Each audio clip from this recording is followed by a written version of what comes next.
बिस्मिल्लाहिर्रहमानिर्रहीम। अस्सलाम वालेकुम स्टूडेंट्स। आज हम अपना न्यू चैप्टर स्टार्ट कर रहे हैं। क्लास है फर्स्ट ईयर और जो चैप्टर हम स्टार्ट कर रहे हैं दैट इज गैसेस। गैसेस का चैप्टर हम इससे पहले के डिटेल में पढ़ें उससे पहले हम देख लेते हैं कि what is matter and states of matter. अब मैटर क्या होता है बच्चों? Anything which occupies space and carries some mass। मतलब कोई भी चीज जो कि जगह घेर रही है और वजन रखती है वो मैटर है। टेबल भी हो सकता है, चेयर हो सकती है, पेन हो सकता है, मतलब तमाम चीजें जिनका स्पेस ऑक्युपाई कर रही हैं वो मैस कैरी कर रही हैं। अब हम चलते हैं कि मैटर की स्टेट्स कितनी होती हैं। 4 स्टेट्स में एग्जिस्ट कर सकता है matter: solid, liquid, gas, plasma. तो सबसे पहले यहाँ पे हम बात कर लेते हैं सॉलिड की। सॉलिड और लिक्विड। सॉलिड में देखें पार्टिकल्स जो हैं दे आर टाइटली पैक्ड इस तरह से। लिक्विड में देखें मॉलिक्यूल्स के दरमियान थोड़ी सी स्पेसिंग ज्यादा होती है। और गैसेस की जब हम बात करते हैं तो molecules are far away from each other. अब यहाँ पे आपको मैं बता दूं कि जो मोस्ट ऑफ द मैटर हमारे सराउंडिंग में पाया जाता है वो इस स्टेट में होता है, सॉलिड स्टेट में। और लिक्विड जो है वो लेस कॉमन है सॉलिड्स के कंपैरिजन में। रीजन क्या है? लिक्विड जो है लेस कॉमन है as compared to solids, gases and plasma. वजह यह है कि जी लिक्विड जो है उनका टेम्परेचर और प्रेशर रेंज जो है वो नैरो होता है। अब हम लिक्विड सॉलिड्स नेक्स्ट चैप्टर है उसमें हम इन पे डिटेल में बात करेंगे। फिलहाल हम अपना फोकस रखते हैं गैसेस पे। तो गैसेस की जो मोस्ट कॉमन प्रॉपर्टीज हैं वो क्या है? They don't have definite volume और ऑक्युपाई कर लेते हैं ऑल द अवेलेबल स्पेस। यानी इनका कोई डेफिनेट वॉल्यूम नहीं होता और क्या करते हैं जी, जिस भी कंटेनर में इन्हें रखा जाता है उसकी शेप ले लेते हैं। Don't have definite shape, shape भी इनकी डेफिनेट नहीं है। और क्या करते हैं जी, जिस भी कंटेनर में हम रखेंगे लाइक किसी भी शेप का है उसके अंदर ये उसी शेप को इख्तियार कर लेते हैं। उसके बाद जी इनकी डेंसिटी की बात करते हैं। डेंसिटीज इनकी लो होती हैं और उसके अलावा ये हम देख लेते हैं कि जी ये प्रॉपर्टीज शो करते हैं डिफ्यूजन और इफ्यूजन की। डिफ्यूजन एंड इफ्यूजन की। उसके अलावा है कि they can be compressed. Gases को हम क्या कर सकते हैं? कंप्रेस कर सकते हैं। प्रेशर जब उन पे अप्लाई किया जाएगा ना, अभी हम बॉयल्स लॉ थोड़ी देर में स्टार्ट करेंगे तो उसमें हम देखेंगे कि किस तरह गैसेस पे जब हम प्रेशर अप्लाई करते हैं तो उनके मॉलिक्यूल्स क्लोज आ जाते हैं एक दूसरे के। और क्या होता है देखिए, अब ये स्पेस इनके दरमियान ज्यादा है ना, तो जब यहाँ पे हम प्रेशर अप्लाई करेंगे तो क्या होगा, स्पेसिंग कम हो जाएगी और ये एक दूसरे के क्लोज आ जाएंगे। उसके बाद ही हम कहते हैं कि सडन एक्सपेंशन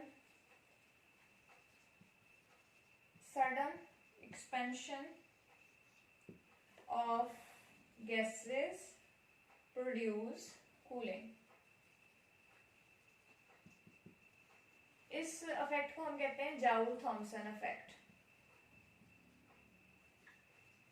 ठीक है, सडन एक्सपेंशन जो होती है ना गैसेस की वो क्या प्रोड्यूस करती है? कूलिंग। उसके बाद ये एक बहुत इंपॉर्टेंट प्रॉपर्टी है कि गैसेस के जो मॉलिक्यूल होते हैं they are in random motion. Random motion का क्या मतलब है कि डिफरेंट डायरेक्शंस में ये देखें मूव कर रहे होते हैं रैंडमली, रैंडम मोशन शो करते हैं। और इंटरमॉलिक्यूलर फोर्सेस की जब हम बात करते हैं, इंटर मॉलिक्यूलर फोर्सेस, तो वो बहुत ही वीक होती हैं इनके अंदर। इंटरमॉलिक्यूलर फोर्सेस क्या होती हैं, वीक। तो ये गैसेस की कुछ प्रॉपर्टीज हमने देख ली हैं। अब जो है वो यहाँ पे हम बात करेंगे गैस लॉज की। ये आप देखें गैस लॉज की हेडिंग लगाई गई है। गैस लॉज क्या होते हैं जी, the relationship between volume of a given amount of a gas and prevailing conditions of temperature and pressure are called gas laws. अच्छा यहाँ पे अब आप देखें कि बेसिकली यहाँ पे आपको क्या चीज अंडरस्टैंड करनी है कि जब हम एक्सटर्नल कंडीशंस टेम्परेचर और प्रेशर की चेंज करते हैं तो वॉल्यूम जो है वो गैसेस का अफेक्ट होता है। यानी टेम्परेचर और प्रेशर की कंडीशंस को जब हम चेंज करते हैं तो उनका जो वॉल्यूम होता है, वी होता है, वो उस पर अफेक्ट आता है। और ये जो अफेक्ट होता है ये तमाम गैसेस के लिए होता है, irrespective of the nature of gas. यानी हम वो अफेक्ट चाहे हाइड्रोजन पे स्टडी कर रहे हैं, ऑक्सीजन पे स्टडी कर रहे हैं, तो टेम्परेचर प्रेशर चेंज होने पे तमाम गैसेस जो हैं वो अफेक्ट होती हैं। तो हम ये कह सकते हैं कि गैसेस जो हैं they show a uniform behaviour toward the external condition. The gas laws, now what do the gas laws? Gas laws describe this uniform behaviour of gases. और हम इसको डिफाइन कैसे कर लेते हैं कि जब हम volume of a given amount of a gas लेते हैं और उसका रिलेशनशिप बताते हैं टेम्परेचर प्रेशर के साथ, तो वो चीज़ क्या है, गैस लॉज है। उसके बाद जी बात कर लेते हैं वन बाय वन हम गैस लॉज पे। सबसे पहला जो गैस लॉ हमें स्टडी करना है दैट इज बॉयल्स लॉ। अब बॉयल्स लॉ क्या होता है, मैट्रिक लेवल पे आप लोगों ने थोड़ा बहुत इसके बारे में पढ़ा हुआ है। बॉयल्स लॉ, अच्छा बॉयल्स लॉ बताने से पहले मैं आपको बता दूं, आप लोग सुनते होंगे डिफरेंट फैक्टर्स के बारे में, that is temperature, pressure, volume, number of moles. तो अब होता क्या है कि गैस लॉज में बेसिकली हम कोई सी दो चीजें कांस्टेंट कर लेते हैं और कोई सी दो चीजें हम चेंज बिहेवियर उनका देखते हैं। तो जो चीजें चेंज हो रही होती हैं उन्हें हम कहते हैं वेरिएबल, और जो चीजें चेंज नहीं हो रही होती उन्हें हम क्या कहते हैं, कांस्टेंट। तो बेसिकली गैस लॉज में हमारा मेन फोकस इन 4 पैरामीटर्स की तरफ होगा, temperature, pressure, volume and number of moles. तो अब हम देखते हैं कि बॉयल्स लॉ में हम क्या लेते हैं। बॉयल्स लॉ में हमने जो वेरिएबल्स लिए हैं that is pressure and volume variables हैं, quantity of gas and temperature जो है वो कांस्टेंट है। डिफाइन कैसे करते हैं, the volume of a given mass of a gas at constant temperature is inversely proportional to pressure applied to gas. कि जो वॉल्यूम होता है given mass of a gas का, कि जो भी मास हमने लिया है, जितने भी मोल्स हमने लिए हैं, टेम्परेचर हमने क्या रखना है, कांस्टेंट, उसका रिलेशनशिप क्या है, इनवर्स, किस चीज के साथ, प्रेशर के साथ। V volume is inversely related. अच्छा यहाँ पे हम जो चीजों का डायरेक्ट रिलेशनशिप लेते हैं ना, उनको हम ऐसे लिखते हैं, जिस तरह से मैं यहाँ पे लिख रही हूँ कि x जो है ये प्रोपोर्शनैलिटी साइन है और ये y, ये रिलेशनशिप क्या है, डायरेक्ट। और अगर मैं 1/y लिख दूं यहाँ पे तो ये कौन सा रिलेशनशिप बन जाएगा, इनवर्स। तो यहाँ पे अब हमारे पास वॉल्यूम और प्रेशर के दरमियान जो रिलेशनशिप है दैट इज इनवर्स। तो जब हम प्रोपोर्शनैलिटी साइन खत्म करते हैं तो वहां पे हम कांस्टेंट लगा देते हैं, v इज इक्वल टू के बाय पी। ये p को उस साइड पे ले जाएं, pv इज इक्वल टू के।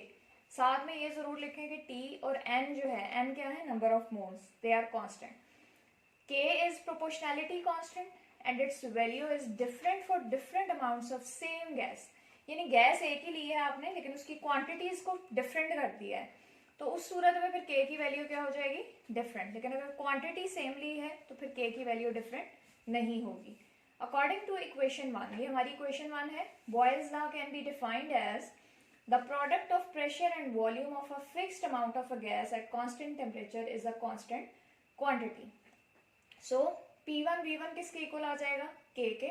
अच्छा P1 V1 क्या है, इनिशियल वैल्यूज है हमारे प्रेशर और वॉल्यूम की। P2 V2 किसके इक्वल है, k के। यहाँ पे P2 और V2 क्या है, final values of pressure and volume. तो इस तरह से हम बॉयल्स लॉ को डिराइव कर सकते हैं। सबसे पहले हमने डेफिनेशन की, फिर हमने डेरिवेशन की, फिर हमने सेकंड डेफिनेशन ली है इक्वेशन 1 से। कंडीशंस हमने कहा कि जी इनिशियल वैल्यूज हैं P1 V1 और फाइनल वैल्यूज हैं P2 V2। उसके बाद ये हमारे पास आ जाता है experimental verification of Boyle's law, यानी ये जो बात हम बता रहे हैं कि प्रेशर और वॉल्यूम का इनवर्स रिलेशनशिप है, क्या इसे हम एक्सपेरिमेंटली प्रूव कर सकते हैं? अब आपको यहाँ पे नजर आ रहा होगा, ये डायग्राम देखें आप लोग, इसमें गैस को लिया गया है सिलेंडर के अंदर, ठीक है, और मूवेबल पिस्टन है, ये क्या है? Movable piston. अब सिलेंडर को अटैच किया गया है मैनोमीटर के साथ। मैनोमीटर का काम क्या है? वो प्रेशर की रीडिंग हमें देगा। अब हम यहाँ पे कहते हैं कि लेट द इनिशियल वॉल्यूम है 1 dm³, प्रेशर कितना है? 2 atm। टेम्परेचर आप देख सकते हैं कि तीनों में हमने कांस्टेंट रखा है, दैट इज 25 डिग्री C। अब क्या होता है जी, सेकंड केस में देखें कि piston is pressed twice, piston जो है उसको ट्वाइस प्रेस किया जाता है, यानी प्रेशर को डबल कर दिया गया 4 atm। और क्या होगा जी, यहाँ पे आप देखें वॉल्यूम जो है वो रिड्यूस हो गया हाफ। थर्ड केस में देखें, piston is loaded with mass 3 times greater, pressure क्या हो गया? 6 atm और वॉल्यूम रिड्यूस होकर 1/3 हो गया। तो यहाँ पे आप देख लें कि किस तरह से प्रेशर बढ़ने के साथ वॉल्यूम कम होता गया। कीप इन माइंड कि ये जो इनवर्स रिलेशनशिप होते हैं इनमें एक चीज बढ़ती है तो दूसरी कम होती है। तो यहाँ पे आप देख लें कि इन तीनों एक्सपेरिमेंट में ये चीज प्रूव हो रही है। P1 V1 में अगर हम वैल्यू पुट करें, P2 V2 सेकंड केस है, P3 V3 थर्ड केस है, तो देखें 2 4 6, और जब हमने वॉल्यूम से मल्टीप्लाई किया तो हमें नजर आ रहा है कि K की वैल्यू जो है वो कांस्टेंट आ रही है। तो इसका मतलब है कि बॉयल्स लॉ जो है यहाँ पे क्या हो गया? वेरीफाई हो गया। तो इस तरह से हम ये चीज एक्सप्लेन कर सकते हैं। उसके बाद आता है जी graphical explanation of Boyle's law. इसमें जो मोस्टली क्वेश्चन आता है वो आपको इस तरह से आ जाता है कि व्हाट इज आइसोथर्म। आइसोथर्म क्या होता है? आइसो का मतलब होता है सेम, थर्म मीन हीट। तो आइसोथर्म बेसिकली वो प्लॉट्स होते हैं या वो ग्राफ्स होते हैं जो कि हम प्लॉट करते हैं किस किस के दरमियान। हम ले लेते हैं यहाँ पे वॉल्यूम को y एक्सिस पे, वॉल्यूम इन dm³ और प्रेशर इन atm हमने ले लिया x एक्सिस पे। तो जब हम ग्राफ प्लॉट करते हैं तो कुछ इस शेप का ग्राफ आता है हमारे पास, कर्व लाइक। ये आइसोथर्म ड्रॉ किया गया है, प्लॉट किया गया है 0 डिग्री C पे। तो आइसोथर्म अगर आपको आ जाता है तो आपने किस तरह से इसको करना है कि इसके आंसर में आप क्या कहेंगे? If a graph is plotted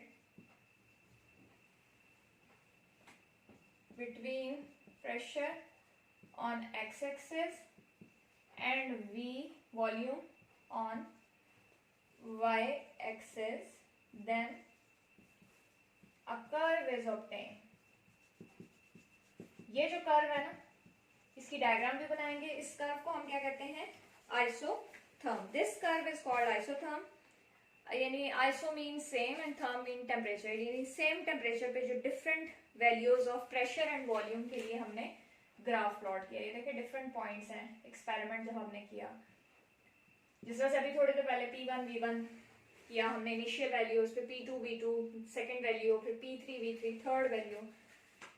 अच्छा जी, अब हम ये करते हैं कि यही हमारा प्लॉट है, लेकिन हमने क्या करना है जी, टेम्परेचर को 25 अगर हम सपोज करते हैं कि हम बढ़ा देते हैं टेम्परेचर।